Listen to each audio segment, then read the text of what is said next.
ಇನ್ನು ಡಿಕೆಶಿ ಸಂಪುಟದಲ್ಲಿ ದಲಿತ ಕೋಟಾದಡಿ ಪ್ರಸಾದ್ ಅಬ್ಬಯ್ಯಗೆ ಮಂತ್ರಿಗಿರಿ ಸಿಗುವ ಸಾಧ್ಯತೆಗಳು ದಟ್ಟವಾಗಿದೆ.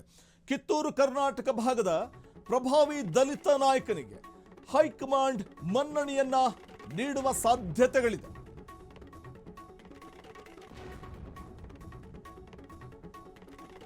ಸತತ ಗೆಲುವಿನ ಇತಿಹಾಸ ಬರೆದಂಥವರು ಪ್ರಸಾದ್ ಅಬ್ಬಯ್ಯಗೆ ಬಿಗ್ ಪ್ರಮೋಷನ್ ಸಿಗಬಹುದು. ದಲಿತ ಮತ ಬ್ಯಾಂಕ್ ಭದ್ರಪಡಿಸಿಕೊಳ್ಳೋದಕ್ಕೆ ಕೈಪಾಳ್ಯ ಮಾಸ್ಟರ್ ಪ್ಲಾನ್ ಮಾಡ್ತಿದೆ. ಪಕ್ಷಕ್ಕೋಸ್ಕರ ನಿರಂತರವಾಗಿ ದುಡಿದ ನಿಷ್ಠಾವಂತ ಸಂಘಟನಾ ಚತುರನಿಗೆ ಸಿಗಲಿದೆ ಸಚಿವ ಭಾಗ್ಯ.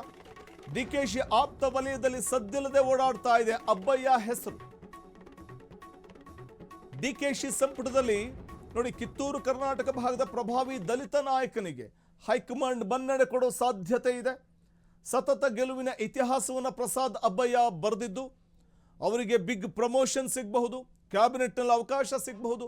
ಅಂದರೆ ಹೊಸ ಮುಖಗಳಿಗೆ ಆದ್ಯತೆ ಸಿಗುತ್ತೆ ಅಂತಂದಾಗ ಅಲ್ಲಿ ಪ್ರಸಾದ್ ಅಬ್ಬಯ್ಯ ಅವರ ಹೆಸರು ಕೂಡ ಓಡಾಡ್ತಾ ಇದೆ.